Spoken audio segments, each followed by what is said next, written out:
You're gonna look like an angel. You're gonna have a halo. They do usually. A backwards halo. They usually look like. So, thanks. Flatt's gonna have to edit all this out. I know. You know, like, boom, welcome. We got Stark with us today. Sounds good. Ready? I'll do my best. Okay, me too. I'll do my best too. Welcome everybody to PhlattLine. I'm your host, Flatt McLean, and today we have another episode of Who Is? Today we have a special guest with us, one of my friends. We're going to find out who is Spencer Stark. So Spencer, thanks for joining us on the show. Thank you for having me. Yeah. Thanks. Well, thank you. It's a pleasure. You're welcome. Yeah. So just tell us about yourself. Tell us who are you and what do you do with your life and those type of things. Excellent. Yeah. So I'll kind of explain the elephant in the room. I kind of look a little different, and that's okay.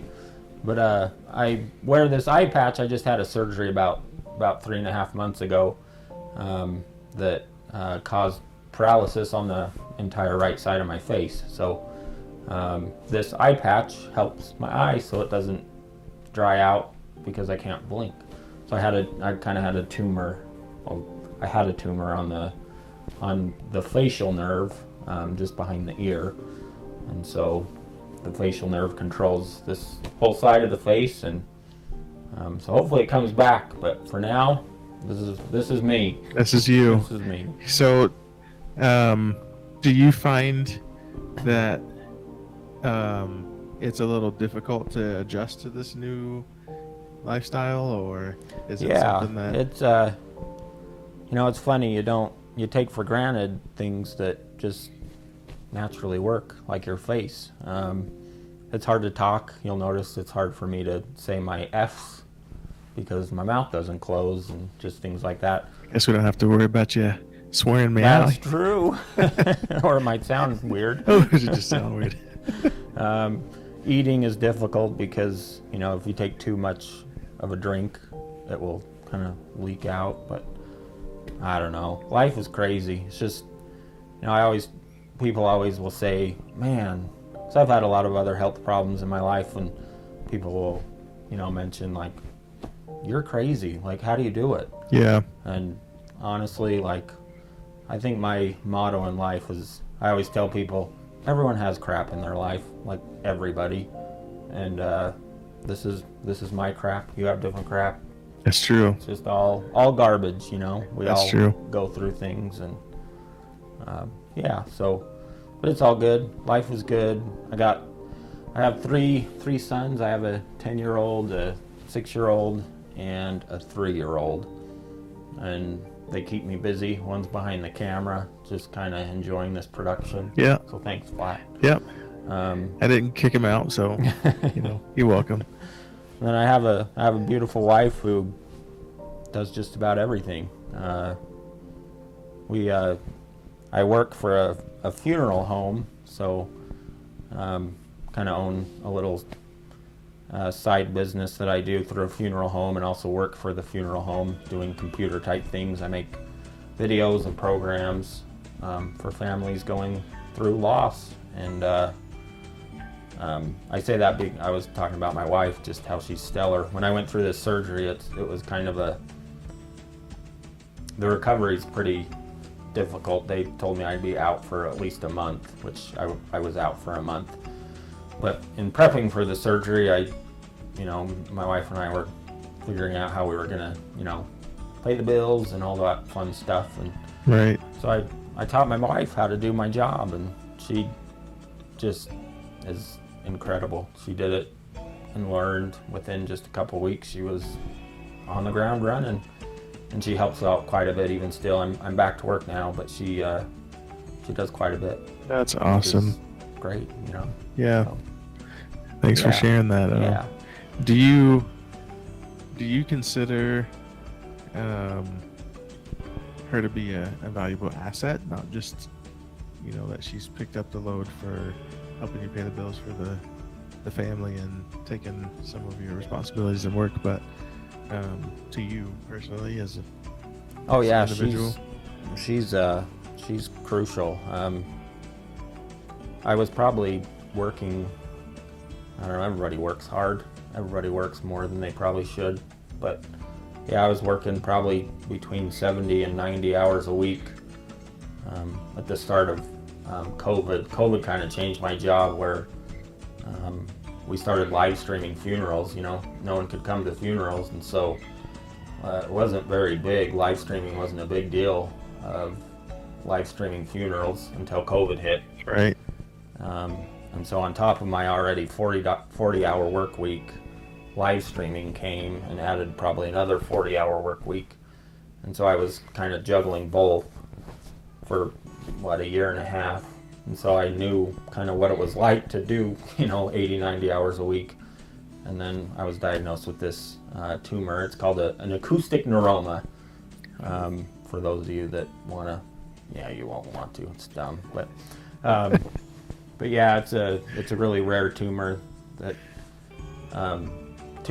tumor is called a facial nerve schwannoma, is what it's called. And one in sorry, I have to think. 400 people in America get them every year. Wow. So 400. There's 400 people 400 million people in the United States. So it's 1 in a million. Gosh darn Jeez, it. and you were the one. I'm the one. But that's all right. It's all good. Yeah. But anyway, so my work week went crazy. So she's crucial to me having a life and not going nuts. So I couldn't do it forever. I've learned over the last few years that stress will kill a person. Yes. And so Yes, it we're will. trying to lower stress and all that good stuff. So Well, good. she's amazing. Thanks to her. Yes. Yes. Thanks for telling us a little bit about yourself and your family. Sounds like you have a pretty good group that Yeah. you have around you. Can you tell me, how did you fall into the mortuary business? Like, how does one do that? Good question. You just kind of seek it, like, I want to help the dead? I mean, like, how does that work? Yeah, good question. I did a lot of video type stuff in high school. Like they had like a news station, where you did announcements and things like that. And so I had an interest in video editing and graphic type stuff. I lost a job with the power company, and my grandfather actually worked at this mortuary. Okay. And because I lost my job at the power company, my grandpa was like, hey, there's an opening doing this. And I was like, sweet. So, it started out as I did this job while going to college, and it's grown into my career. I've been there 14 years. Wow.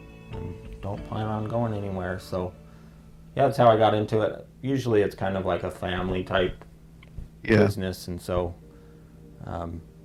if you have someone that works there, it's kind of That's how you get in. Yeah. That makes sense. Yeah. Yeah, that makes Been sense. good. It's very weird. A lot of people work for a mortuary, but I see a lot of things, but I don't have to deal with a lot of, what you think of a mortuary, Sure. bodies and things like that. Sure.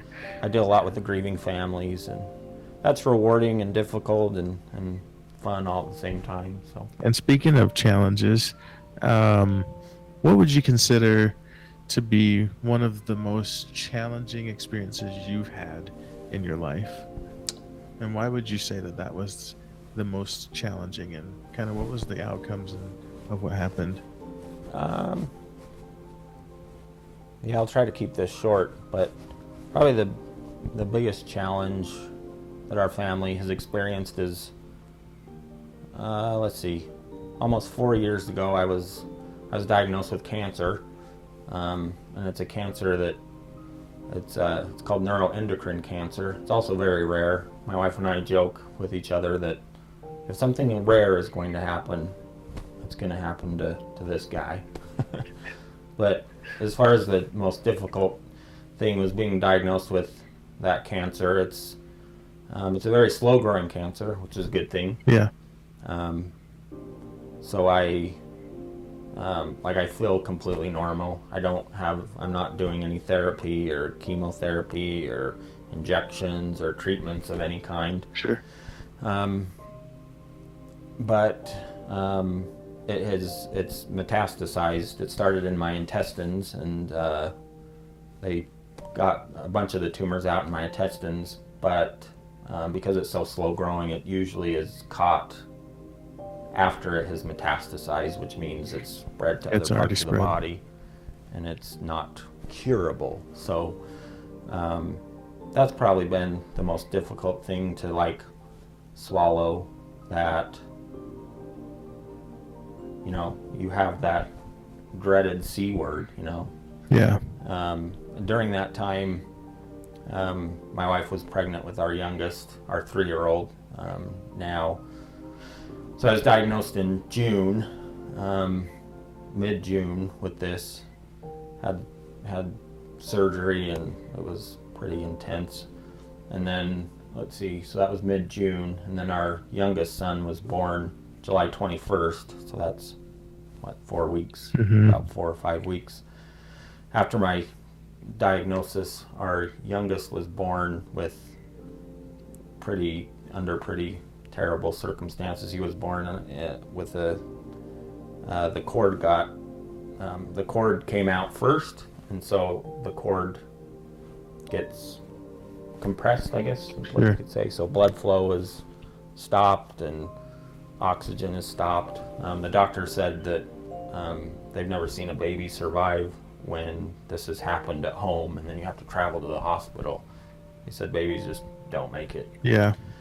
So I'm 5 weeks post my surgery, running my wife 90 miles an hour to the hospital, just like the movies, like exactly like the movies, running red lights. It was 6 a.m., so we were very lucky that it was early. That's a blessing. But I wasn't supposed to be doing much because I just had intestinal surgery where they just like literally ripped out like 12 inches of my intestines. And so I shouldn't be doing much, but I'm running her in the wheelchair, and then I'll never forget when they cut her open and brought our youngest Jack into the room, and he was just as limp as a fish. And for several weeks we didn't know if he would live or die, and they told us if he did live, he'd be severely handicapped. But I don't know, man. Things worked out. What a blessing. Things worked out. Jack is just a 3-year-old boy. He is.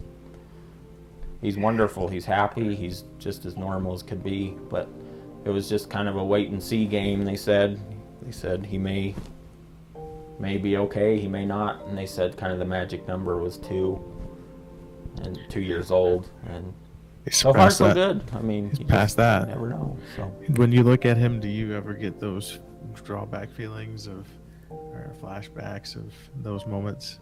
Yeah, I think with just everything that happened with our health situations, yeah, definite. In fact, we were driving in the car today, and I just looked back, and it's like, life is so fragile. I work in the mortuary business, so I see accidents, I see sickness, I see cancer, I see COVID, we see, you name it.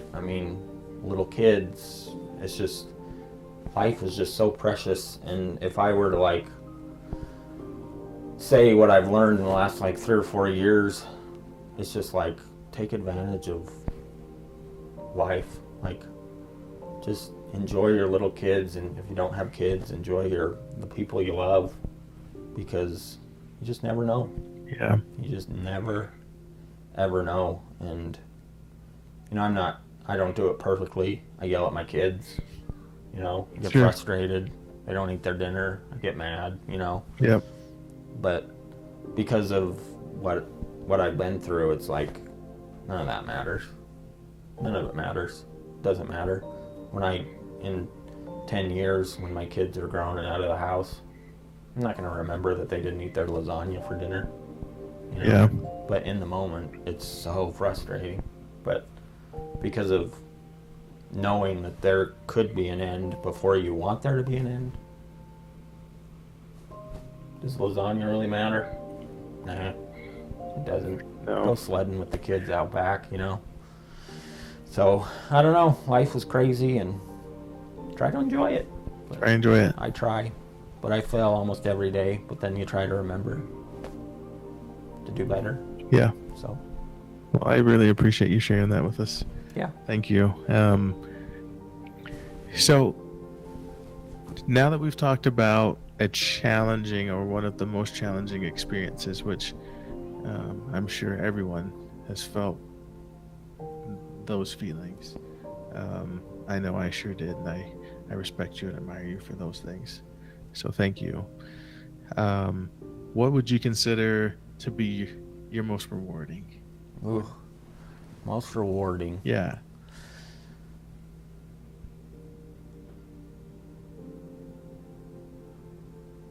I think it's probably, it's the obvious answers of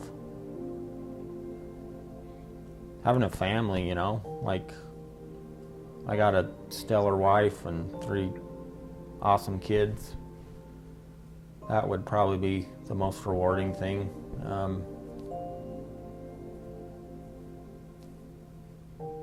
I don't know, I come from a family of good people. My mom's excellent, my dad's terrific. I'm very blessed in that aspect.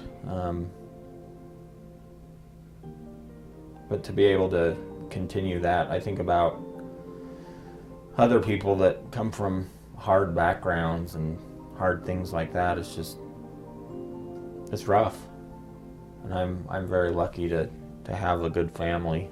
And so I don't know, I think when I really think about what is like the most important and what is the biggest success or accomplishment, is that what you said? Yeah, that's what I was actually going to ask about that. Yeah, the most rewarding, but Most rewarding. yeah. Honestly, it's just watching the kids and being a dad. It's the most rewarding thing. But it can be so frustrating. So why is it the most rewarding? Probably because you put everything into it. Maybe that's why. Your mind, emotions, your physical, everything. It just is so draining. Yeah. Yeah. So I don't know. And then when you see it just kind of work out, you're just like, something worked. Yeah, something worked. This moment worked. This day is just garbage. Yeah. Yeah, I'm Yeah. trying to think, but that's probably it. Most rewarding is Yeah. watching those kiddos, especially the youngest.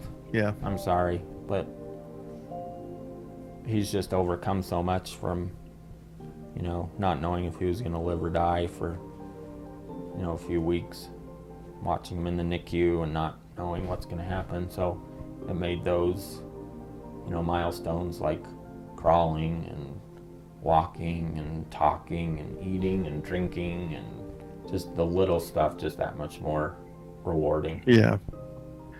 I don't know, I think that's as humans, as people, we don't want to go through hard things. We just don't, because it's easier to walk on flat land versus, a mountain. Sure. But when you go up those mountains, it makes the flat land just much more enjoyable, So even though it was so hard to watch and wonder what's going to happen to our youngest, now that we're kind of on that flat land, it's like it's that much more joy. Yeah. And I realize that I'm lucky, Other people go through that and they end up calling the mortuary saying, come pick up my 2-year-old baby. Yep. That just suffered with cancer, So my hardships are pretty easy. Okay. So you were talking about your successes, and that's kind of what I wanted to jump into at this point in time. And then I just have 2 follow-up, close-up questions for you that I typically do. So at this point in time, would you consider yourself successful? I would. Yeah. Yeah. What makes you think that, and why do you say that? I think about like the American dream, people want to have a home, they want to have a family, they want to have a wife or a husband or a partner or whatever. Mm-hmm. I have that. I have that and more, I'm not going to say that every day is easy and, that finances are a piece of cake, no big deal. It's not easy, but I feel like I have, enough. I have enough to keep me happy. Just off camera, I got a table full of food, Yeah. Don't have to struggle. Gas prices are going up. It's concerning, there's a lot of stuff going on in the world. But like, I feel like I have what I need, and that's success, Yeah.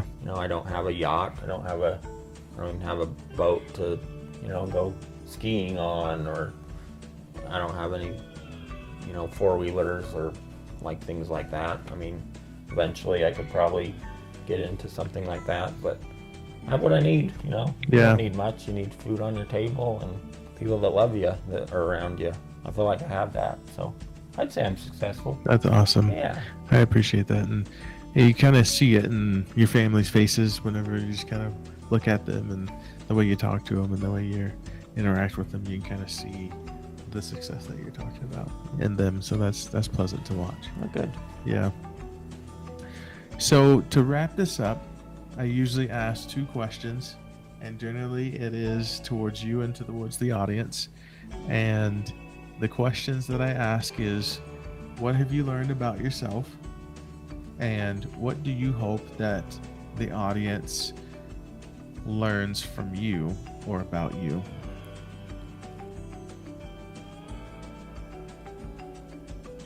I learned about myself in this little, few minute one-on-one, that the daily struggles of life, I focus so much on like paying off the house, or like having this much money in my bank account, or, those things that don't matter.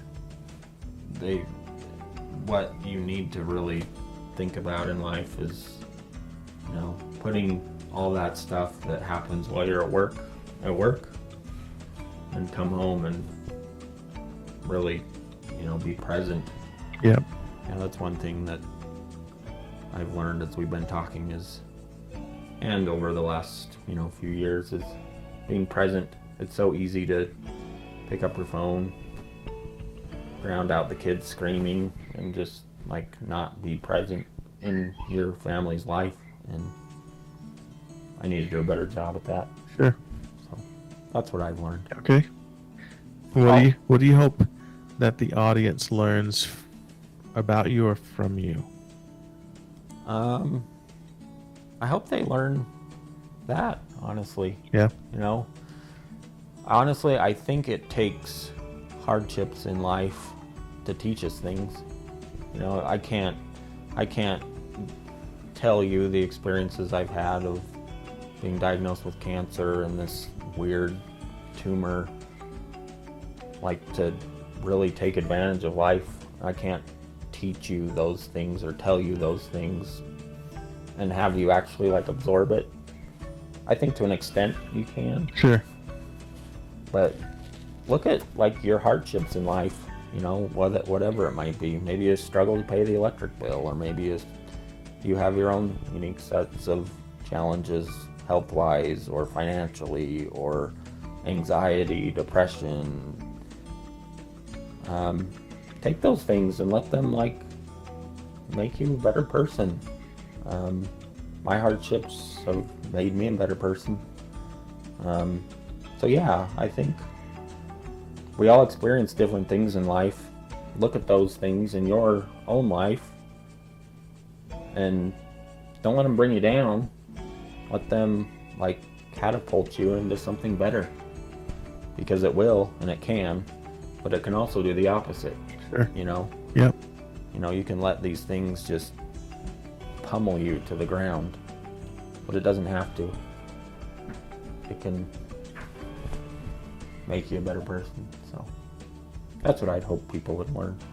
Not to let your problems drag you down, but rather lift you up. Okay. Thank you. And I know that I've been lifted, at least during this moment that we've spent together, and I really appreciate that. Even though you're on my bad side? Even though I'm on your bad side, you know. I gotta be on some side, you know. So I appreciate that. Well, thank you everyone for joining us today and finding out who is Spencer Stark. We had the lovely visit with him, and if you like this video and this session and conversation with Spencer, please leave some questions down below so that way we can get him back on the show to answer some of those questions. Maybe you want to learn more about his backstory further. Yeah, maybe we can get you back on here to address some of those questions. Be happy to. Okay. So yeah, go ahead and like and subscribe. We will like to have you back and for our next show. Thank you, everyone.